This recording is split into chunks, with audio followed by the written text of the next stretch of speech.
बिस्मिल्लाहिर्रहमानिर्रहीम। अस्सलाम वालेकुम। Welcome to my YouTube channel style with Naz. कैसे हैं आप सब? उम्मीद करती हूँ आप सब खैरियत से होंगे, ठीक ठाक होंगे। तो ये देख सकते हैं, ये तकरीबन 1 से 1.5 साल की बेबी की फ़्रॉक मैंने तैयार की है। लेफ़्ट ओवर जो फैब्रिक होते हैं, जो हमारे सूट में से बच जाते हैं, तो उसी से ये मैंने बहुत ही खूबसूरत सी डिज़ाइनर फ़्रॉक तैयार की है।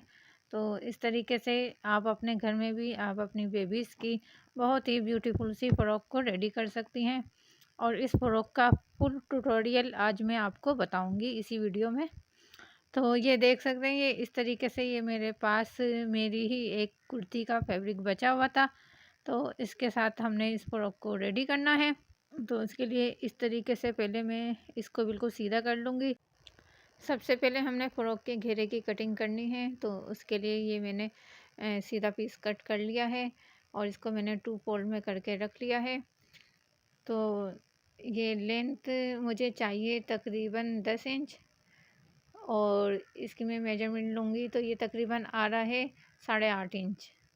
8.5 इंच आ रहा है। तो ये 2 इंच का मेरे पास ये पट्टा था दामन का, तो उसमें ये मैं फ्रिल लगाऊंगी। अगर आपके पास पट्टा ना हो तो आप सादी फ्रिल भी लगा सकती हैं। तो अब इसकी मैं चौड़ाई रख रही हूँ तकरीबन 18 इंच। 18 इंच पे मार्क कर लें और मार्क करने के बाद आप इसको कटिंग कर लें। कटिंग करने के बाद आपने इसमें से सेंटर में से अलग कर लेना है। इसके बाद आपने इसमें लगाने के लिए फ्रिल कटिंग करनी है। तो ये मेरे पास दामन पट्टा था, इसको मैंने घेरी से ज़्यादा जितनी मुझे रखनी थी इसमें गेदर, तो उस हिसाब से मैंने इसको कट कर लिया है। अब हमने ये जो पीस था इस तरीके के, इससे हमने बैक का पार्ट कटिंग करना है। तो ये बैक की लेंथ में रख रही हूँ 9 इंच, यानी कि जो टॉप पार्ट है, जो बॉडी का पार्ट है, उसको हमने कट करना है। तो उसके लिए मैंने उसकी लेंथ रखी है 9 इंच। 9 इंच रखने के बाद अब आपने ये बटन पट्टी की मेजरमेंट लेनी है तकरीबन 1.25 इंच। ये 2 पौने 2 इंच पे आपने ये पूरे को मार्क कर लेना है। आपने ये जो मार्क किया है वहाँ से हटा के आपने बाकी की सारी मेजरमेंट लेनी है। शोल्डर की चौड़ाई में तकरीबन 4.5 इंच रख रही हूँ और 4.5 इंच पे मार्क करने के बाद आपने आर्म होल की मेजरमेंट लेनी है और तकरीबन आर्म होल भी मैं 4.5 इंच पे ही रख रही हूँ। उसके बाद आपने ये तकरीबन 1 इंच पे गुलाई दे देनी है आर्म होल की। अब मैं चेस्ट की मेजरमेंट लूँगी, तो उसके लिए तकरीबन 5.5 इंच मैं चेस्ट की चौड़ाई रख रही हूँ और वेस्ट रख रही हूँ तकरीबन 5 इंच। तो आप इसकी मेजरमेंट कम ज़्यादा अपने हिसाब से कर सकते हैं। और ये आधे इंच मैंने शोल्डर की शेप देने के लिए मार्क लगाने के बाद इसको मैंने कट कर लिया है। अच्छा, मैं यहाँ से मैं कटिंग नहीं कर रही क्योंकि मेरे पास फैब्रिक ज़्यादा नहीं था, तो ये हमारा बाकी दबाव में चला जाएगा। ये जो हमने मार्क किया है बटन पट्टी का, यहाँ पे मैंने दोनों साइड पे कट लगा रही हूँ ताकि बाद में हमें ये फोल्ड करने में आसानी हो। तो ये कट लगाने के बाद अब मैं ये फ्रंट पार्ट की कटिंग करूँगी। तो उसके लिए ये जो मेरे पास पीसेस बचा है इसी में से ही मैं निकालूँगी। तो ये मैंने बैक वाला पार्ट रख के आपने पहले इसकी लेंथ की कटिंग कर लेनी है। फ्रंट पे डिज़ाइनिंग करने के लिए ये मैंने सादा फैब्रिक लिया है। तो इसकी चौड़ाई में रख रही हूँ तकरीबन 4.25 इंच। आप 4 इंच भी रख सकती हैं। अब इसको मैंने इस तरीके से 2 फोल्ड में करके रख लिया है। अब ये जो दूसरे वाले ये पीसेस हैं इनको मैं इस तरीके से आधा इंच ऊपर उठा के रखूँगी ताकि ये हमारे सिलाई में जाएगा। तो आधा इंच आपने ऐसे ही ऊपर उठा के रखना है। उसके बाद आपने ये बैक का पार्ट ऊपर रख लेना है। तो ये बटन पट्टी वाला जो हिस्सा है इसको आपने इस तरीके से फोल्ड करके और बिल्कुल बराबर से रख लेना है। और रखने के बाद आपने सेम इसी के साथ ही कटिंग कर लेना है। तो कटिंग ये हो गई है हमारा बैक और फ्रंट। अब हमने गले की मेजरमेंट लेनी है। तो गले की चौड़ाई में रख रही हूँ तकरीबन 2.25 इंच। 2.25 इंच रखने के बाद 1 इंच मैंने लेंथ रखी है। और इसको ये हमारा बैक का गला और फ्रंट का गला साथ ही कट हो रहा है। तो फ्रंट का गला हमने बाद में और कटिंग करना है। अब ये मैंने स्लिप्स को कट करना है, और स्लिप्स को कटिंग करने के लिए मैं इसकी लेंथ रख रही हूँ 9 इंच। 9 इंच पे मार्क करने के बाद आपने इसको 4 में फोल्ड कर देना है, और इसकी चौड़ाई में रखूँगी 5 इंच। 5 इंच के बाद आपने ये 2 इंच पे मार्क करने के बाद इस तरीके से स्लिप्स की शेप दे देनी है। और स्लिप्स को इस तरीके से मैं बिल्कुल सीधा ही कटिंग करूँगी, क्योंकि हमने वहाँ पे इलास्टिक लगानी है, और इसमें जो ये हमने अलग से डिज़ाइनिंग के लिए कपड़ा लगाना है, तो वो भी ये मैंने कट कर लिया है। और अब इसकी मैं चौड़ाई दिखा रही हूँ कितनी ली है। ये मैंने लेंथ तकरीबन 3.5 इंच ये मैंने चौड़ा फैब्रिक कटिंग किया है, और लेंथ स्लिप्स के हिसाब से ही मैंने रखी है। अब ये जो गले वाला फैब्रिक था, इसमें मैंने 0 साइज़ की जो बुकरम होती है उसको मैंने पेस्ट कर लिया है, और सेंटर में से भी मैंने प्रेस से ही एक निशान उठा लिया है। उसके बाद सेंटर में हमने इस तरीके से मार्क करना है, तकरीबन दोनों साइड पे 2-2 सूत छोड़ के हमने मार्क करना है, यानी सेंटर में एक बूट का रह जाए। ये मेरे पास एक हार्ड पेपर है, और इसको मैंने 2 फोल्ड में फोल्ड करके रख लिया है, और तकरीबन 1 इंच पे मार्क कर रही हूँ। और मार्क करने के बाद आपने यहाँ से बिल्कुल एक छोटी सी लीव्स की शेप देनी है। ये देख सकते हैं इसकी सेंटर से चौड़ाई ये तकरीबन आधे इंच से भी कम है। तो उसके बाद आपने इस लीव्स को कटिंग कर लेना है, और कटिंग करने के बाद आपने ऊपर से तकरीबन आधे इंच से थोड़ा सा ज़्यादा आपने छोड़ के, और इस लीव्स को आपने रख कर ड्रॉ कर लेना है। तो आपने ये जो हमने सीधी लाइनें खींची थी, तो यहाँ से भी आपने तकरीबन 2-2 सूत का फासला रखना है, और इस तरीके से आपने पूरे पैटर्न को ड्रॉ कर लेना है। जैसे वीडियो में आपको नज़र आ रहा है, सेम इसी तरीके से आपने पूरे पैटर्न को ड्रॉ करना है, और उसके बाद यहाँ से भी आपने 2-2 सूत का छोड़ के और एक सीधी लाइन ड्रॉ कर लेनी है। ये देख सकते हैं इस तरीके से ये हमारा पूरा पैटर्न ड्रॉ होगा। उसके बाद अब हमने जो इसमें डिज़ाइनिंग करनी है, तो ये मेरे पास मल्टी शेड में ये धागा है, और ये थोड़ा मोटा वाला है, और ये रेशमी धागा है। इसको आपने बोबिन में भर लेना है इस तरीके से। अगर इस तरीके का मोटा धागा आपके पास ना हो और बारीक रेशम वाला धागा हो, तो उसके साथ ही आपने एक सिलाई वाला धागा मिला के उसको कम से कम भी 3 या 4 आपने ये धागे लेकर, और इसको हाथ से फोल्ड करके और आपने बोबिन में भर लेना है। और भरने के बाद आपने सेम इसी तरीके से आपने सिलाई लगा लेनी है, जिस तरीके से ये मैं लगा रही हूँ। और अगर रेशम का धागा भी ना हो, तब आप जो सादा बिल्कुल सिलाई वाला कोन का धागा होता है, तो उससे भी आप इजीली आप इस डिज़ाइन को, या कोई भी डिज़ाइन होता है इस तरीके का, आप इजीली आसानी के साथ उन धागों से भी तैयार कर सकती हैं। ये जो हमारे सूटों में से छोटे छोटे से पीसेस बच जाते हैं, तो उससे आप घर में बहुत ही बेहतरीन बेबी फ्रॉक तैयार कर सकती हैं। अच्छा, ये एक सिलाई मैंने लगा दी है, और सिलाई लगाने के बाद इसके साथ ही मैं तकरीबन हाफ बूट की एक सिलाई और लगा रही हूँ। तो ये आपको नज़र आ रहा होगा, हाफ बूट की ये मैंने सिलाई लगा दी है। तो इस तरीके से ये हमारा पूरा पैटर्न रेडी हो गया है।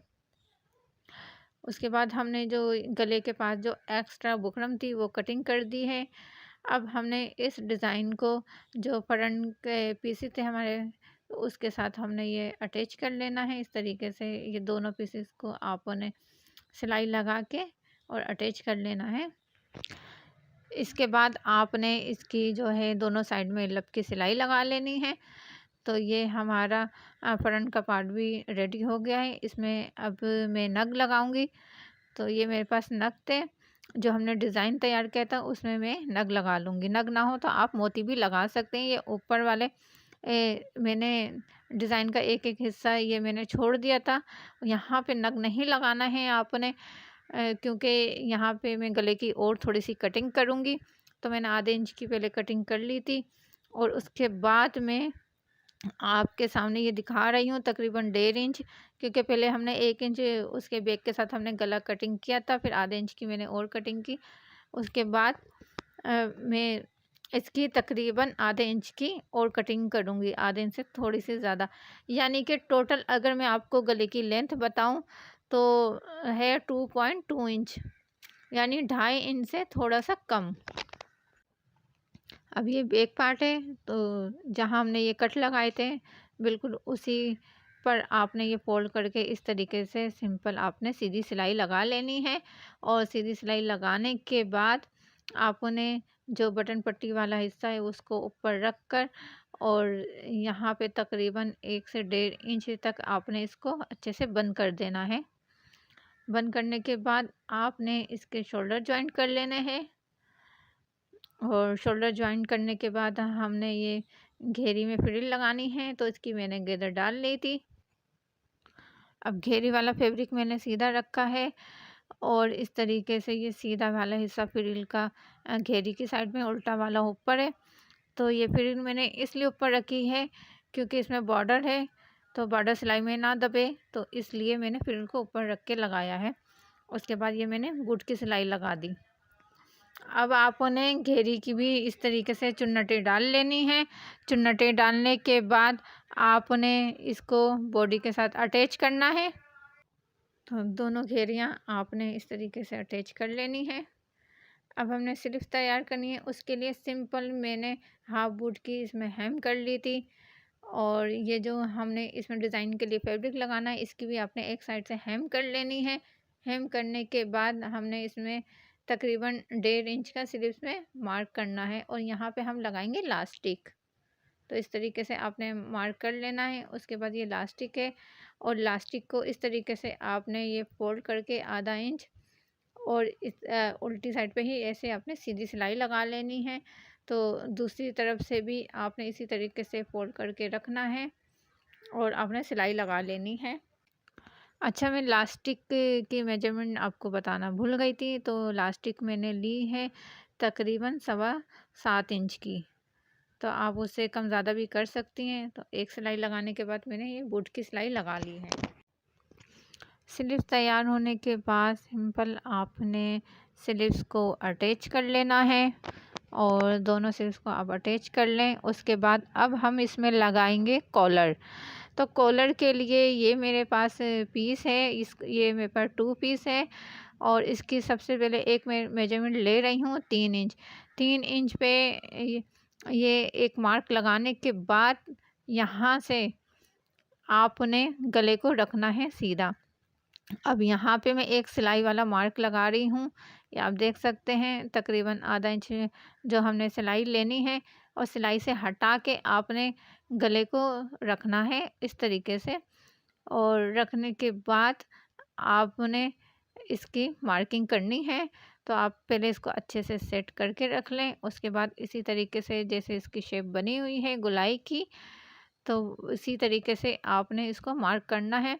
अच्छा, तो ये सिलाई का ये आधा आधा इंच आपने दोनों तरफ से ही छोड़ना है और पर ये कटिंग पूरा होगा क्योंकि हमारे पास ये सिलाई में जाएगा। अगर हम सिलाई वाला हिस्सा नहीं छोड़ेंगे तो कॉलर छोटा हो जाएगा। उसके बाद आपने 2.7 इंच पे मार्क करना है, यानी तकरीबन आपने 2.75 इंच पे इसको मार्क करना है। और ये जो नोक है, तो नोक आपने पूरे 3 इंच पर ही रखनी है। बाकी का कॉलर आपने तकरीबन 2.75 इंच पे मार्क करना है। उसके बाद ये यहाँ से ये बैक वाला हिस्सा है, ये जो मैं गुलाई की शेप दे रही हूँ, इस तरीके से आपने इसकी गुलाई की शेप दे देनी है। और शेप देने के बाद अब जो हमने इसमें वी कट करना है, यहाँ से आपने 2 इंच पे मार्क करना है। और मार्क करने के बाद दोनों साइड पे तकरीबन आपने इस तरीके से आधा आधा इंच पे ऐसे तिरछा मार्क कर लेना है। तकरीबन ये 1 या 1.25 इंच पे आपने इस तरीके से वी बना लेनी है। तो ये हमारे पास कॉलर की मेजरमेंट होने के बाद हमने इसको कटिंग कर लिया है। तो आपने भी इसी तरीके से सेम मेजरमेंट लेके और कट कर लेना है। अब ये वी वाला शेप है, इसको मैंने इस तरीके से थोड़ा थोड़ा सा मैंने कटिंग कर लिया है। पहले मैंने ये 2 पीस कट किए थे और इन्हीं पीस को और मज़ीद 2 पीस के ऊपर रखकर ये 2 पीस और कट कर लिए हैं। अब हमने इसकी स्टिच लगानी है, तो सिंपल आप उन्हें, जैसे ये हमारे पास कॉलर की शेप है, इसी तरीके से आप उन्हें पूरे के ऊपर स्टिच लगा लेनी है। जिस तरीके से ये आपको वीडियो में नज़र आ रहा है, तो आपने सेंटर में जहाँ पे वी है वहाँ कट लगाने के बाद आपने इसको सीधा करना है। सीधा करने के बाद आपने इसकी लब की सिलाई लगा लेनी है ताकि कॉलर अच्छे से बैठ जाए। अब ये हमने फ्रॉक को उल्टा करके रखा है। जो हमने डिज़ाइन बनाया था, तो उसकी बिल्कुल गले के सेंटर से आपने इसको इस तरीके से स्टार्ट करना है लगाना। एक कॉलर लग जाए तो ये इसी तरीके से आपने दूसरा वाला कॉलर भी ऐसे ही अटैच कर लेना है और ये बिल्कुल बराबर बराबर से ही अटैच हों। उसके बाद आपने पूरे में कट लगा लेने हैं और कट लगाने के बाद आपने इसको सीधी तरफ पलट देना है कॉलर को, क्योंकि हमने उल्टी तरफ से सिलाई लगाई थी। तो ये बटन पट्टी वाला जो ये कोना है ये नज़र आ रहा है, इसको आपने फोल्ड करके और इस तरीके से आपने कॉलर को पलट देना है और यहाँ से आपने लब की सिलाई स्टार्ट करनी है और आपने पूरे गले के ऊपर इस तरीके से आपने लब की सिलाई लगा लेनी है। उसके बाद अब आपने फ्रॉक की साइड की सिलाई भी लगा लेनी है।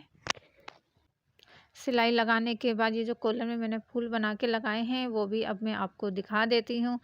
तो ये मैंने लब की सिलाई से ऐसी पतली सी डोरी को मैंने सी लिया था। सीने के बाद इस तरीके से ये मैंने इसका फूल बना लिया। फूल बनाने के बाद इसके कोने को इस तरीके से ऊपर फोल्ड करके और ये फूल इसके ऊपर हाथ की स्टिच से अटैच कर लिया। जी, तो बहुत ही खूबसूरत और बेहतरीन सा फ़्रॉक बनकर रेडी हो गया है। बिल्कुल ऐसे जैसे रेडीमेड फ़्रॉक हो। तो इसी तरीके से आपको बहुत से आइडियाज़ आपको मेरे चैनल पर मिलते रहेंगे और आप बहुत अच्छी-अच्छी सी डिज़ाइनिंग करके अपने ही घर में अपनी बेबीज़ की फ़्रॉक को रेडी कर सकती हैं, अपने सूट की डिज़ाइनिंग कर सकती हैं। तो उसके लिए आप मेरे चैनल को सब्सक्राइब कीजिए, लाइक कीजिए, शेयर कीजिए और मिलती हूँ एक और नई वीडियो के साथ। तब तक के लिए अल्लाह हाफ़िज़।